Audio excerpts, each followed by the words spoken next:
हम अपने भारतवासियों को अगर हम परम सुखी करना चाहते हैं तो केवल वस्तु और व्यवस्था से नहीं कर सकते, उनका बौद्धिक स्तर सुधरना चाहिए। आज हमारे समाज का बौद्धिक स्तर गिरता चला जा रहा है, बहुत चिंता का विषय है। हम सुविधाएं दे देंगे, हम विविध प्रकार की भोग सामग्रियां दे देंगे, लेकिन उनके हृदय की जो मलिनता है, जो हिंसात्मक वृत्ति है, जो अपवित्र बुद्धि है, ये जब तक ठीक नहीं होगी तब तक हमारा देश धार्मिक देश है, हमारे यहां धर्म की प्रधानता है। तो इसी बात को बार बार हम सबसे निवेदन करते हैं कि ये जो हमारी नई पीढ़ी है, इसी से हमारे राष्ट्र की रक्षा करने वाले प्रकट होते हैं।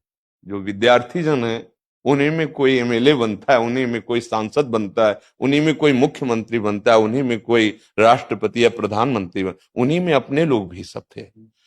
अब हमारी शिक्षा केवल आधुनिकता का स्वरूप लेती जाए और व्यभिचार प्रवृत्ति, व्यसन प्रवृत्ति, हिंसा प्रवृत्ति, ये नई पीढ़ी में देखकर बहुत असंतोष हृदय में होता है।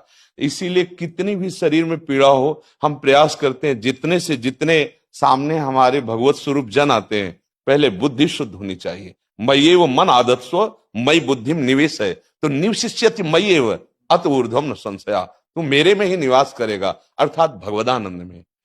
अविनाशी जीव कभी भोग विलास में तृप्त हो ही नहीं सकता। हम अगर अपने राष्ट्र की विशेष सेवा, तो हमारे धर्म का परिचय, जैसे आप जन करते हैं, धर्म का हमारा क्या स्वरूप है, हमारे जीवन का लक्ष्य क्या है। हमें जितना राम जी प्रिय हैं, कृष्ण जी प्रिय हैं, उतने ही भारत देश हमारे लिए प्रिय है। जैसे राम भक्त, कृष्ण भक्त, वैसे हमारे भारत देश का हर जन जन हमारा आदरणीय और पूजनीय। पर अब जो मानसिकताएं बन रही हैं, वो हमारे धर्म और हमारे देश के लिए लाभदायक नहीं होंगे। व्यसन का इतना बढ़ता स्वरूप, व्यभिचार का इतना बढ़ता स्वरूप, हिंसा का इतना बढ़ता स्वरूप, ये बहुत ही विपत्तिजनक है। अगर ये बढ़ता रहा तो हम विविध प्रकार की सुख सुविधाएं देने पर भी अपने देशवासियों को सुखी नहीं कर पाएंगे, क्योंकि सुख का स्वरूप विचार से होता है। सुख और दुख की स्थिति सत्य नहीं है, आगमा पाइनो अनित्यास, लेकिन हमारा विचार, और विचार हमारा गंदा हो रहा है। बस हमारा उद्देश्य यही है कि हमारे देशवासियों का विचार शुद्ध होना चाहिए। अगर विचार शुद्ध है तो राष्ट्र प्रियता, जन सेवा, समाज सेवा, ये सब स्वाभाविक होने लगेगा।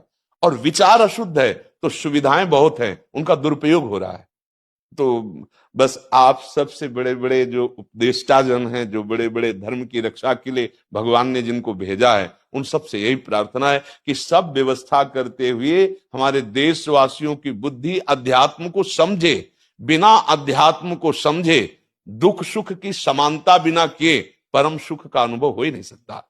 इस मायाकृत भोग पदार्थों को भगवान ने दुख योनया कहा है। मानो एक बोर्ड लगा दिया, दुखालयम अशाश्वतम। और हम सब यही चाहते हैं कि लौकिक भोगों को भोगने से ही हमारा राष्ट्र सुखी हो जाएगा या हम सुखी हो जाएंगे। नहीं, लौकिक भोगों को पूजन सामग्री बना करके और साध्य सच्चिदानंद प्रभु को रखा जाए तो आनंद की उमंगन हो जाएगी। बहुत सुंदर मानव जीवन का स्वरूप है, जिसे देव दुर्लभ कहा गया। दुर्लभो मानुषो देहो, लेकिन क्या दुर्लभता शब्द स्पर्श रूप रस गंध इन्हीं विषय के भोगने की या इन्हीं सुविधाओं के लिए दुर्लभ कहा गया? दुर्लभ है किसी सच्चिदानंद सुख के लिए। और उस सुख को तो हम भूले हुए, एकदम बहते हुए शब्द स्पर्श रूप रस गंध के प्रवाह में चले जा रहे हैं और इसी को सौभाग्य समझ रहे हैं कि हमें सुख प्राप्त हो रहा है। नहीं, हम सबसे प्रार्थना करते हैं कि आप अपने धर्म को समझिए। आप अपने स्वा को जहां जहां स्थापित करते चले जा रहे हैं, आप उसे गंदा करते चले जा रहे हैं। मदिरा में, हिंसा में, द्यूत कीड़ा में, बेविचार में, इसे दोष नहीं समझा जा रहा है।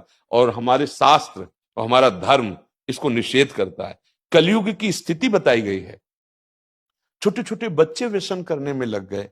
आज स्कूली विद्यार्थी जिनको ब्रह्मचर्य से पुष्ट होना चाहिए, वो ब्रह्मचर्य नष्ट कर रहे हैं। ये बड़ा चिंता का विषय है। हमारे देश के लिए जो जवान चाहिए, हमारे देश के लिए जो भक्ति चाहिए, उसमें बुद्धि और शरीर बल दोनों होना चाहिए। शरीर बल क्षीण हो रहा है क्योंकि व्यभिचार प्रवृत्ति में बहुत कमजोर अवस्था में, जैसे गेहूं की फसल है और गलेथ में काट ली जाए तो ना दाना मिलेगा ना सही भूस मिलेगा। ऐसे ही 20 वर्ष की अवस्था तक यदि ब्रह्मचर्य नष्ट कर दिया जाए तो वो गृहस्थ के योग्य में नहीं रह सकता। राष्ट्र सेवा की क्या बात है। हमारे राष्ट्र सेवा के लिए बहुत विशाल हृदय की आवश्यकता है, हमारे शरीर को बहुत स्वस्थ रखने की आवश्यकता है, तभी हम समाज सेवा, राष्ट्र सेवा। तो शरीर और बुद्धि दोनों का स्वस्थ होना बहुत आवश्यक है।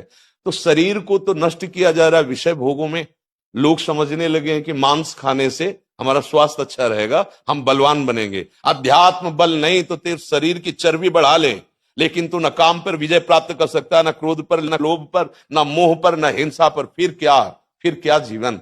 तो इसीलिए हमारा बार बार हृदय में सबसे प्रार्थना है, जिस संत भगवान भी आते हैं, कि देखो इस समय आवश्यकता विचार शुद्ध करने की है, आहार शुद्ध करने की है, आचरण शुद्ध करने की है। हमारे देश ने चरित्र की पूजा की है। रावण किसी बात में कम नहीं था। आज भी कोई शिव अगर अभिषेक होता है तो तांडव स्तोत्र उसी का गाया जाता है, जटाटवी गलत ज्वल प्रवाह पावित स्थले। ऐसा विद्वान और ऐसा बलवान जो 20 बार जैसे झूला आराध्य देव को झुलाया जाए, ऐसे महादेव सहित पार्वती को बाजुओं पे झुलाया, वो महाबली चरित्रहीन हो गया तो अपने देशवासियों ने राक्षस कह दिया उसको। चरित्र, आज हम चरित्र पर ध्यान ही नहीं दे रहे। चरित्र बेचना मतलब कोई समझ में नहीं आ रहा। छोटे छोटे बच्चे चरित्रहीन हो रहे हैं। हमारा राष्ट्र संकट में पड़ जाएगा अगर हमारे बच्चे व्यवस्थित नहीं हुए, उनकी बुद्धि शुद्ध नहीं हुई, उनका स्वास्थ्य ठीक नहीं रहा। कौन आगे चल करके है? यही पीढ़ी तो है ना, इन्हीं में से तो निकलते हैं हमारे राष्ट्र भक्त, भगवत भक्त, देश सेवी। तो सबसे यही प्रार्थना है कि हमारे नई पीढ़ी को सुधारा जाए।